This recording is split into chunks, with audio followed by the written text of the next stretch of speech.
Welcome to Inside News. This is Shekina. Let's get into the latest updates. During the 62nd Nagaland Statehood Day celebrations at the Nagaland Civil Secretariat Plaza, Chief Minister Nephew Rio addressed the gathering and he extended his greetings to the people of Nagaland, commemorating the state's entry into the Indian Union on December 1st, 1963.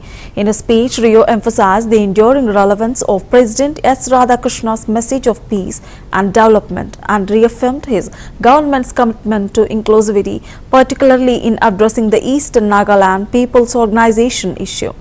He also mentioned recent developments such as the formation of Nagaland's 17th district Mallory, fulfilling a long-standing demand. Rio highlighted the ongoing peace process and the state's efforts to resolve the Naga political issue through consultations and meetings with key stakeholders. The Honorable Chief Minister of Nagaland has arrived. Ladies and gentlemen, shall we all stand to our feet and receive him?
Pravin Bandar, a BJP leader, accused Delhi Chief Minister Arvind Kejriwal and Aam Aadmi Party of indulging in corruption, extortion and promoting criminal activities within the party. He claimed that the viral audio involving Aam Aadmi Party MLA Naresh Balyan confirmed the party's involvement with gangsters and extortion rackets. Bandar criticized Kejriwal for remaining silent on the issue, suggesting that such behavior set a dangerous example for party members. He further accused Kejriwal of manipulating public opinion with fake sympathy, pointing to his previous failed political strategies, such as in Haryana, where the Aam Aadmi Party suffered a major loss. Bandari stated that the people of Delhi were angry at Kejriwal for misusing public funds, referencing the construction of an extravagant mansion. He also claimed that Kejriwal's attempts to seek votes based on sympathy would not work in Delhi, as the public had already seen through his false narratives.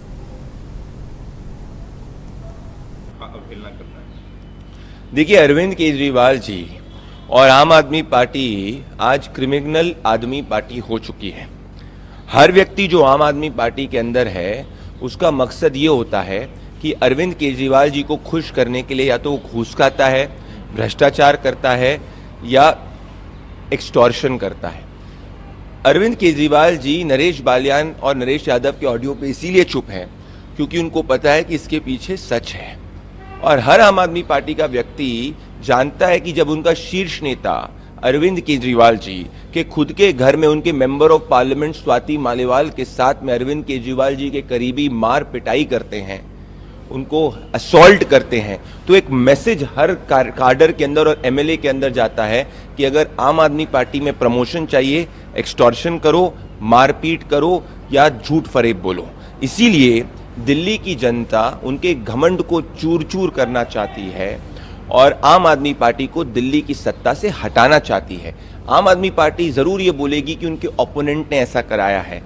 ये पुरानी script है जिसके writer Arvind Kejriwal होते हैं, director Arvind Kejriwal होते हैं और producer Arvind Kejriwal होते हैं। जो हरियाणा के अंदर जो फ्लॉप शो हुआ था, लोकसभा में फ्लॉप शो हुआ था, ठीक उसी तरीके से दिल्ली के अंदर उसका फ्लॉप शो होने वाला है। कल ग्रेटर कैलाश कर रहे थे, एक व्यक्ति ने उनके ऊपर लिक्विड फेंका। आम आदमी पार्टी कह रही है कि बीजेपी के गुंडों ने उनको जिंदा जलाने की कोशिश की। कांग्रेस और बीजेपी कह रही है कि हो सकता है आम आदमी पार्टी के लोगों ने करवाया। देखिए, आज दिल्ली की जनता में गुस्सा है। गुस्सा इसीलिए है कि अरविंद केजरीवाल जी ने जनता के पैसे को लूट कर 40 करोड़ का शीश महल बनाया। गुस्सा इसीलिए है कि अरविंद केजरीवाल ने वादा किया था कि वो यमुना साफ करेंगे, 10 साल तक यमुना साफ नहीं किया। गुस्सा इसीलिए है कि उन्होंने कहा था फ्री हेल्थ केयर, 60,000 से ज़्यादा मोहल्ला क्लिनिक में घोस्ट पेशेंट है। उन्होंने बात करी थी फ्री एजुकेशन की, 11वीं और 12वीं में साइंस और मैथ्स के टीचर्स तक नहीं है। आज दिल्ली की जनता जानती है कि गवर्नेंस के नाम पे आम आदमी पार्टी वोट नहीं मांग सकती। इसीलिए अरविंद केजरीवाल जी एक फेक सिंपैथी कार्ड को खेलने का प्रयास कर रहे हैं, जिसके राइटर वो हैं, डायरेक्टर वो हैं और प्रोड्यूसर वो हैं। अरविंद केजरीवाल जी को मैं कहना चाहता हूं, अरविंद जी, हरियाणा के अंदर भी आपने हरियाणा की जनता को कहा था कि अगर वो भ्रष्ट हो तो आम आदमी पार्टी को वोट मत डालो, अगर ईमानदार है तो हरियाणा आम आदमी पार्टी को वोट डाले। नतीजा क्या निकला? 99% सीट्स में आम आदमी पार्टी की जमानत जब्त हुई। अरविंद केजरीवाल जी के खुद के गांव से उनकी जमानत जब्त हो गई। दिल्ली के अंदर ये सिंपैथी कार्ड चलने वाला नहीं है। अरविंद केजरीवाल जी से दिल्ली की जनता नाराज है और आज दिल्ली आम आदमी पार्टी को सत्ता से उखाड़ फेंकना चाहती है। कोई भी राइटिंग और directing script, political script Arvind Kejriwal ji की नहीं चलने वाली है, क्योंकि गवर्नेंस पे अरविंद केजरीवाल जीरो है। जनता के पैसे को लूटकर 40 करोड़ का शीश महल बनाने वाले नेता से आज दिल्ली गुस्सा है। बीजेपी का एक्टिव मेंबर, ऐसा लगता है कि अरविंद केजरीवाल जी ने कमरे में मीटिंग करी सौरभ भारद्वाज जी के साथ में, आतिशी जी के साथ में और सभी के साथ में, और पूछा कि क्या गवर्नेंस के नाम पे वोट मिल रहा है। तो इनके इंटरनल सर्वे ने बनाया कि गवर्नेंस के नाम पे वोट मांगोगे तो 10 सीट भी भारतीय जनता पार्टी को तो नहीं, सिर्फ आम आदमी पार्टी को आएगी और भारतीय जनता पार्टी 50 से ज्यादा सीट लेकर आएगी। ऐसी स्थिति के अंदर अब ये करें तो करे क्या? तो इन्होंने सोचा कि एक अपने ही व्यक्ति के साथ में मिलकर एक फेक सिंपैथी कार्ड को रचने की कोशिश करो। जब भी चुनाव आता है, हिस्टोरिकली उठा के देख लीजिए, अरविंद केजरीवाल जी के ऊपर अटैक होता है और अरविंद केजरीवाल वो भाजपा या दूसरे विपक्षी दल के ऊपर उसका ठीकरा फोड़ने का प्रयास करते हैं। सच्चाई ये है कि ना आतिशी, ना सौरभ भारद्वाज, ना अरविंद केजरीवाल जी आज आम आदमी पार्टी के गवर्नेंस के नाम पर वोट मांग सकते हैं। इसीलिए वो अटैक प्रायोजित कर रहे हैं, स्क्रिप्ट कर रहे हैं और डायरेक्ट कर रहे हैं। मैं अरविंद जी को कहना चाहता हूं, आपका कोई भी सिंपैथी कार्ड नहीं चलेगा, क्योंकि आज दिल्ली की जनता के सामने दिल्ली की जनता समझ चुकी है कि आपने दिल्ली के 40 करोड़ जनता के पैसे को लेकर लूट कर शीश महल बनाया और इसीलिए दिल्ली आपको सत्ता से उखाड़ फेंकना चाहती है। देखिए, अरविंद केजरीवाल जी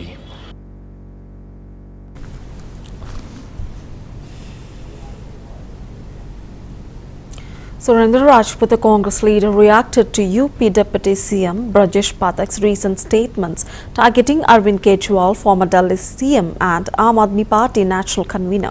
Rajput criticized the attack, suggesting it was politically motivated and aimed at diverting attention from key issues. He also commented on BJP leader Manoj Tiwari's remarks and expressed concerns about the ongoing political narratives shaping public discourse. Meanwhile, Adani Group Chairman Gautam Adani spoke on the developments related to his business interests, emphasizing their continued commitment to growth and development.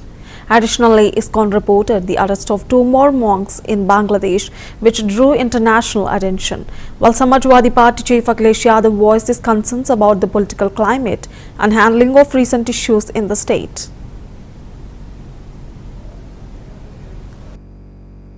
हर हमले ने हमें और मजबूत बनाया, किस तरह से देखते हैं? गौतम अडानी जी, आपके ऊपर कोई स्वतंत्रता संग्राम में हिस्सा लेने के आरोप नहीं है, भ्रष्टाचार के आरोप है जो आप इसको हमला बता रहे हैं। हमला नहीं, आपके ऊपर घूस देने के साफ साफ आरोप लगे हैं और ये आरोप विदेश में ही नहीं देश में लगे हैं।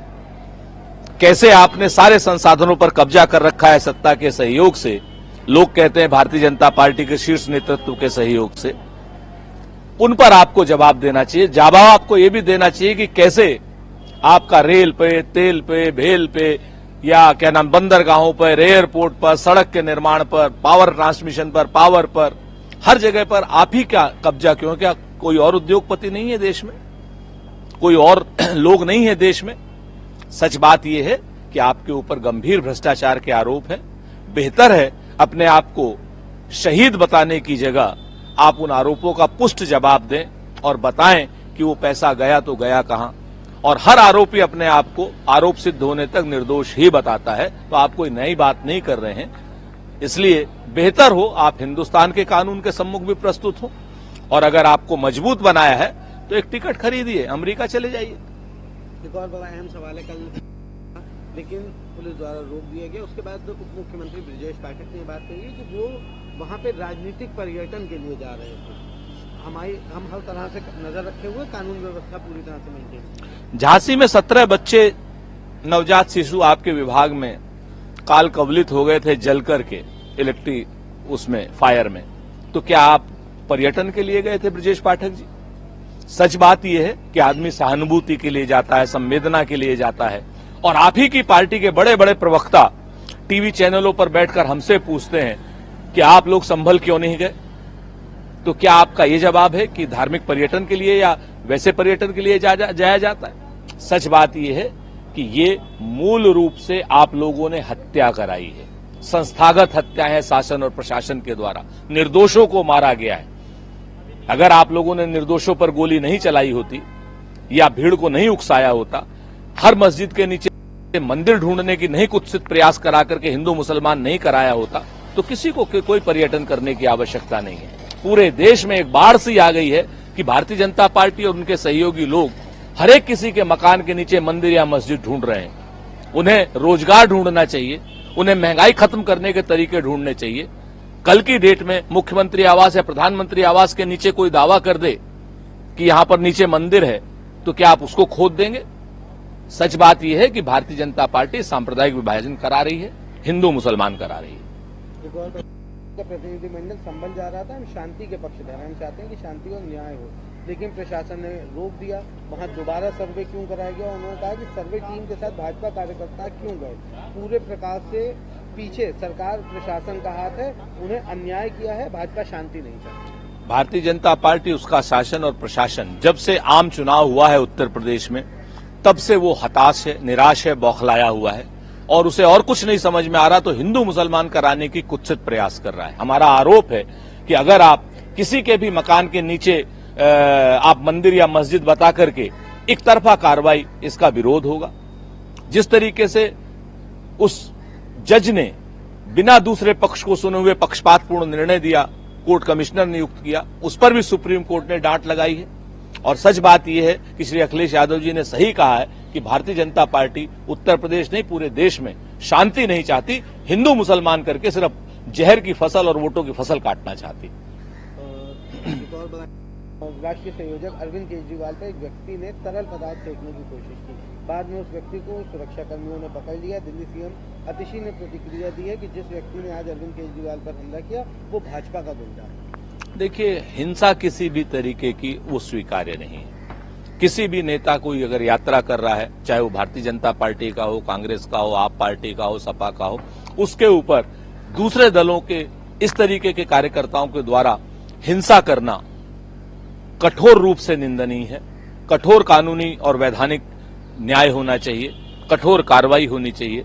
इस तरीके से अगर आप करेंगे तो निश्चित रूप से पूरे देश में अराजकता फैल जाएगी, और भारतीय जनता पार्टी कहीं ना कहीं अराजकता की पक्षधर तो दिखती है। मनोज तिवारी उसके कह रहे हैं कि ऐसा कुछ नहीं है, भारतीय जनता पार्टी किस तरह की नीच हरकतें। अब नीच हरकत अगर भारतीय जनता पार्टी नहीं करती तो उस लड़के के सारे भारतीय जनता पार्टी के नेताओं के साथ फोटो क्यों है? भारतीय जनता पार्टी का कार्यकर्ता क्यों बताया जा रहा है? जिन लोगों ने उनको भारतीय जनता पार्टी का कार्यकर्ता बताया, उनके खिलाफ मनोज तिवारी मानहानि का दावा क्यों नहीं करते हैं? भारतीय जनता पार्टी के लोगों को और विशेष रूप से मनोज तिवारी को न्यूज में Said Liaquat Hussain Mohani, a historian and professor of Sufism, addressed the recent allegations regarding the presence of a temple within the premises of the Dargah in Ajmer. Mohini refuted the claims, emphasizing that no temple exists within the sacred space of the Dargah. He clarified that such allegations were baseless and not supported by historical evidence. As a historian and writer, Mohini stressed the importance of respecting the sanctity of the religious site and maintaining historical accuracy. He called for a more informed discussion, urging people to rely on credible sources rather than unfounded claims. इसी ने इनको popular किया है।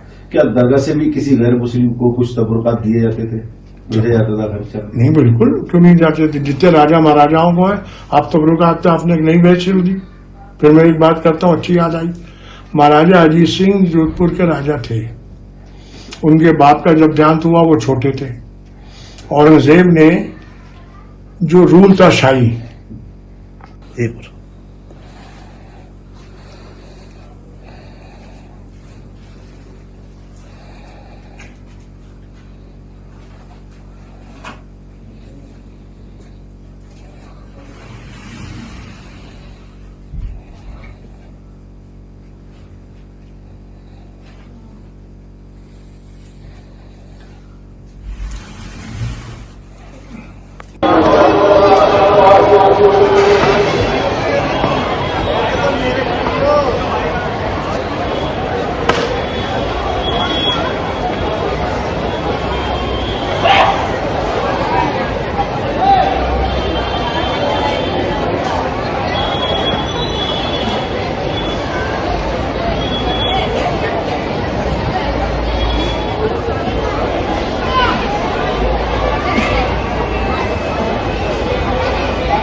मैं इधर हूँ, सलमान भाई के ऊपर छत से वीडियो बना रहा हूँ, बस उधर जा रहा हूँ। ऊपर छत से वीडियो बना रहा हूँ, वीडियो देख रहा हूँ। तो आज पीछे से गेट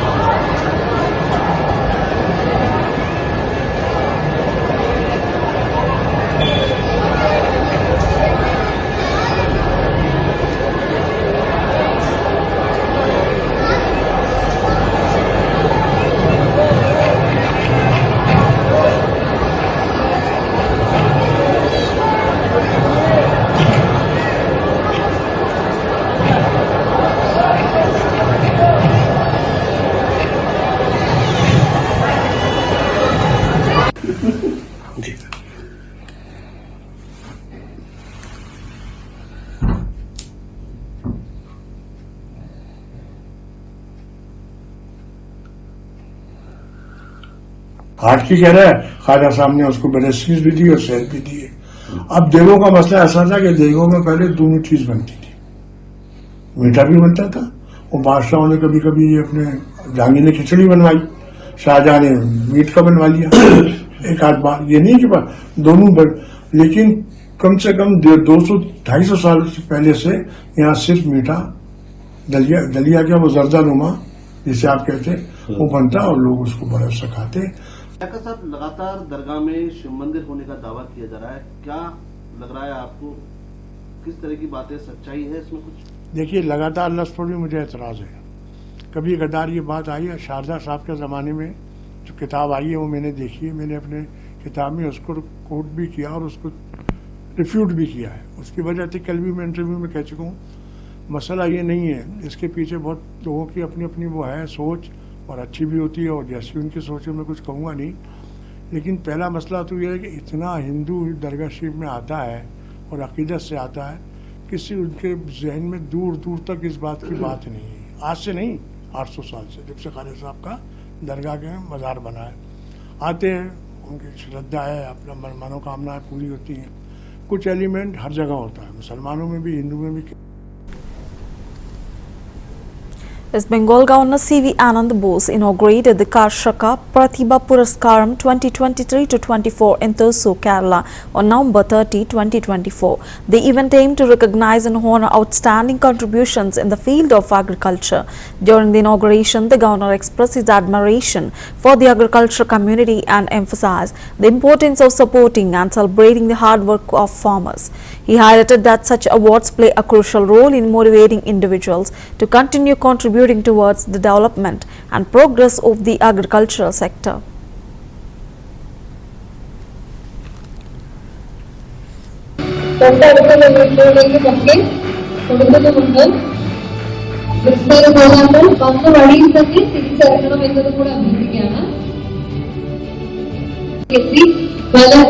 രീതികളെ കുറിച്ച് പഠിക്കുകയും മാസിക രചനയും ഒക്കെ ചെയ്ത് തുടർന്ന് കൃഷിയിലേക്ക് തിരികെയാണ്. അതായത് 3.5 ഏക്കറോളം രക്തശാലി നെൽകൃഷി ജാതി എന്നത് മാത്രമല്ല മറ്റ് മേഖലകളിൽ പ്രവർത്തിക്കുന്ന കർഷകർക്ക് മഞ്ഞൾ വിത്ത് സൗജന്യമായി നൽകുകയും മഞ്ഞൾ കൃഷി മഞ്ഞൾ പാവൽ മരച്ചീനി എന്നിവ വാണിജ്യ അടിസ്ഥാനത്തിൽ വളരെ ശാസ്ത്രീയമായി കൃഷി ചെയ്യുന്ന വളരെ സജീവമായ ഒരു പ്രവർത്തകനാണ്. പരിപാലന തന്ത്രങ്ങളും എല്ലാം വളരെ ശാസ്ത്രീയമായി അവലംബിച്ച് കാർഷിക പ്രവർത്തനം നടത്തുകയും കാർഷിക ഉൽപ്പന്നങ്ങളുടെ മൂല്യവർദ്ധന കൊണ്ടുവരാനായി പ്രവർത്തിക്കുകയും ഒക്കെ ചെയ്യുന്നതോടൊപ്പം സപ്ലൈകോ വഴി വിപണനം നടത്തുന്ന രീതിയാണ് ഇവിടെ പിന്തുടരുന്നത്. Collaboration is a superpower piece. എല്ലാവരും ഒരുമിച്ച് കൊളാബറേറ്റ് ചെയ്തുകൊണ്ട് ചെയ്യുന്ന ഒരു രീതിയാണ്. ഒരു കർഷക കുടുംബത്തിൽ ജനിച്ചു. ഇപ്പോ ആദ്യം തന്റെ അച്ഛനെ സഹായിച്ചാണ് തുടങ്ങുന്നത്. പിന്നീട് സ്വന്തം സ്ഥലത്തും പാട്ടം പിടിച്ചു നിന്ന് തിരിച്ച് ജീവിതത്തിലേക്ക് കയറിയ ഒരു വ്യക്തിയാണ്.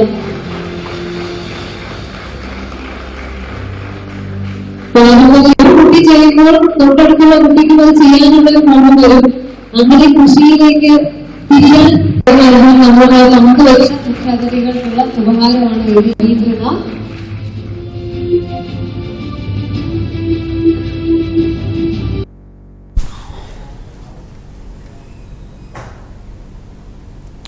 Chanda, a traditional drum, is widely regarded as Kerala's own musical instrument, playing an integral role in the state's cultural and religious celebrations. It is a key element of melams, the rhythmic ensembles that are an essential feature of most festivals in Kerala. Experts and cultural enthusiasts highlight the significance of Chanda in creating the vibrant and energetic atmosphere during these events. The drum's deep, resonant beats are not only a symbol of Kerala's musical heritage but also a means of bringing the community together to celebrate their traditions.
Puducherry Chief Minister N. Rangaswamy visited the flood-affected areas on November 30 to assess the damage caused by heavy rainfall in the region. He acknowledged the severe waterlogging in several localities, particularly in Krishnanagar, Hunting Nagar and Kamal Nagar, where the water levels are rising significantly. The CM confirmed that the administration was taking immediate measures, including providing food and milk packets to affected families. He also mentioned the involvement of military and rescue teams to help evacuate residents from the flooded zones. Rangaswamy expressed his concern for the 60,000 people impacted and assured that efforts would continue to provide relief.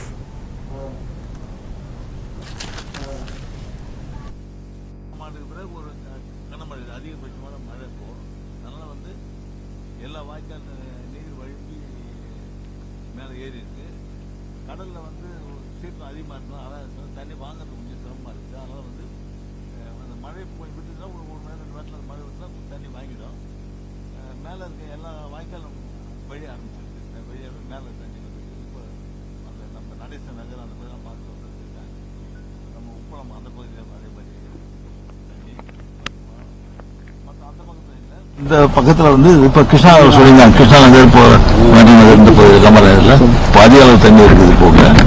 அதுக்கு அந்த வடிகிற வாய்க்காலாம் முழுமையா தண்ணி போட்டனால வந்து கடைசி